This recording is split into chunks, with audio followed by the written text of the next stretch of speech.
বিৰোধীৰ মিত্ৰতা হ'বনে নহয় এই বিষয়টোক লৈ চৰ্চা হৈ থাকোতে গৌৰৱ গগৈয়ে ঘোষণা কৰিছে যে কংগ্ৰেছে 100খনৰো অধিক আসনত প্ৰতিদ্বন্দ্বিতা কৰিব। ৰাইজৰ দলে কেইখন পাব, অসম জাতীয় পৰিষদে কেইখন পাব, আন ৰাজনৈতিক দল কেইটা যিকেইটা দল বিৰোধীত থাকিব সেই দল কেইটা কেইখন আসন পাব এইবোৰ বিষয়ক লৈ চৰ্চা হৈছে। গৌৰৱ গগৈয়ে ঘোষণা কৰিছে 100খনৰো অধিক আসনত প্ৰতিদ্বন্দ্বিতা কৰিব। 100খন আৰু 100খনৰো অধিক আসন। ইতিমধ্যে গৌৰৱ গগৈয়ে ইংগিত দিলে যে কংগ্ৰেছে কিমানখন আসনত প্ৰতিদ্বন্দ্বিতা কৰিব, বাকি দল কেইটালৈ মিত্ৰ দল কেইটালৈ কেইখন আসন এৰি দিব সেই সন্দৰ্ভত গৌৰৱ গগৈয়ে ঘোষণা কৰিছে। অখিল গগৈ নেতৃত্বাধীন ৰাইজৰ দলক কেইখন আসন দিব, লুৰিণজ্যোতি গগৈ নেতৃত্বাধীন অসম জাতীয় পৰিষদক কেইখন আসন দিব, এই বিষয়বোৰ চৰ্চাত। আৰু তাৰ মাজতে আমি উল্লেখ কৰিছো গৌৰৱ গগৈয়ে ঘোষণা কৰিছে যে কংগ্ৰেছে 100খনৰো অধিক আসনত প্ৰতিদ্বন্দ্বিতা কৰিব আৰু বিৰোধীয়ে সৰ্বশক্তিৰে যুঁজ দি বিজেপিক পৰাস্ত কৰিব বুলি ঘোষণা কৰিছে গৌৰৱ গগৈয়ে।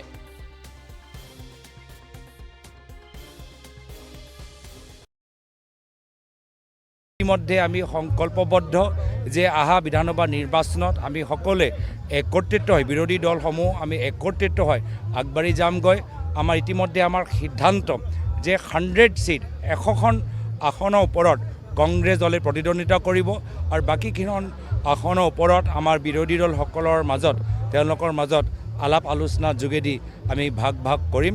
কিন্তু 100 আসন ওপৰত কংগ্ৰেছ দল নিজে নিজৰ প্ৰাৰ্থীৰ যোগেদি প্ৰতিদ্বন্দ্বিতা চলাব। মুখ্যমন্ত্ৰী চেহেৰা চাই মই মাত্ৰ সমবেদনা জ্ঞাপন কৰিবলৈ বিচাৰোঁ। তেওঁ আজিৰ তাৰিখত তেওঁ একদম নিজৰ শক্তি আজি হেৰাই পেলাইছে। আগৰ দৰৰ আত্মবিশ্বাস নাই। গম পাই যে অলপ দিনৰ পিছত তেওঁলোকৰ চৰকাৰ যাবগৈ, সোমাব লাগিব ৰাইজৰ মাজত। ৰাইজে প্ৰশ্ন কৰিব যে ক'ত বাগান কিনিছে, ৰাইজে প্ৰশ্ন কৰিব যে ক'ত কোম্পানী ল'ৰা নামত খুলিছে। এইবোৰ প্ৰশ্ন উত্তৰ তেওঁলোকৰ ওচৰত নাই। তো নিজৰ ভৱিষ্যত অন্ধকাৰ চাই আজি আবুল তাবুল কথাবোৰ ক'বলৈ আৰম্ভ কৰিছে। মোৰ ফালৰ পৰা মোৰ মাত্ৰ সমবেদনাহে জ্ঞাপন কৰিব পাৰোঁ। তেওঁ আজি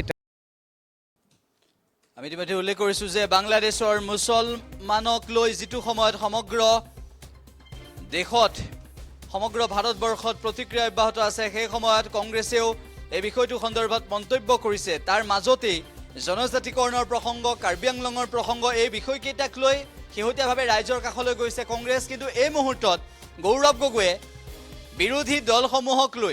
বিৰোধী দলসমূহে কেইখন আসনত প্ৰতিদ্বন্দ্বিতা কৰিব, কংগ্ৰেছে কেইখন আসনত প্ৰতিদ্বন্দ্বিতা কৰিব সেই সন্দৰ্ভত আলোচনা ৰাজনৈতিক মহলত হৈ থকাৰ মাজতে গৌৰৱ গগৈয়ে ইতিমধ্যে স্পষ্ট কৰিছে কংগ্ৰেছে 100খনৰো অধিক আসনত প্ৰতিদ্বন্দ্বিতা কৰিব।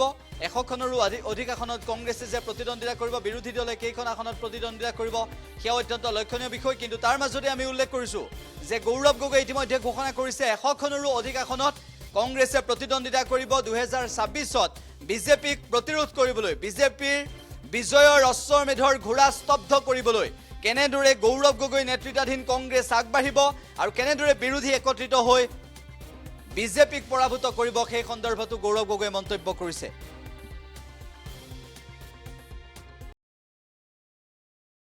ইতিমধ্যে আমি সংকল্পবদ্ধ যে আহা বিধানসভা নিৰ্বাচনত আমি সকলোৱে একত্ৰিত হৈ বিৰোধী দলসমূহ আমি একত্ৰিত হৈ আগবাঢ়ি যামগৈ। আমাৰ ইতিমধ্যে আমাৰ সিদ্ধান্ত যে 100 সিট 100খন আসনৰ ওপৰত কংগ্ৰেছ দলে প্ৰতিদ্বন্দ্বিতা কৰিব আৰু বাকীকেইখন আসনৰ ওপৰত আমাৰ বিৰোধী দলসকলৰ মাজত তেওঁলোকৰ মাজত আলাপ আলোচনাৰ যোগেদি আমি ভাগ কৰিম। কিন্তু 100 আসন ওপৰত কংগ্ৰেছ দল নিজে নিজৰ প্ৰাৰ্থীৰ যোগেদি প্ৰতিদ্বন্দ্বিতা চলাব। মুখ্যমন্ত্ৰী চেহেৰা চাই মই মাত্ৰ সমবেদনা জ্ঞাপন কৰিবলৈ বিচাৰোঁ। তেওঁ আজিৰ তাৰিখত তেওঁ একদম নিজৰ শক্তি আজি হেৰাই পেলাইছে। আগৰ দৰৰ আত্মবিশ্বাস নাই। গম পাই যে অলপ দিনৰ পিছত তেওঁলোকৰ চৰকাৰ যাবগৈ, সোমাব লাগিব ৰাইজৰ মাজত। ৰাইজে প্ৰশ্ন কৰিব যে ক'ত বাগান কিনিছে, ৰাইজে প্ৰশ্ন কৰিব যে ক'ত কোম্পানী ল'ৰা নামত খুলিছে।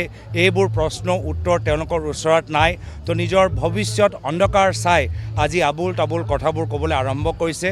মোৰ ফালৰ পৰা মোৰ মাত্ৰ সমবেদনাহে জ্ঞাপন কৰিব পাৰোঁ। তেওঁ আজিৰ তাৰিখত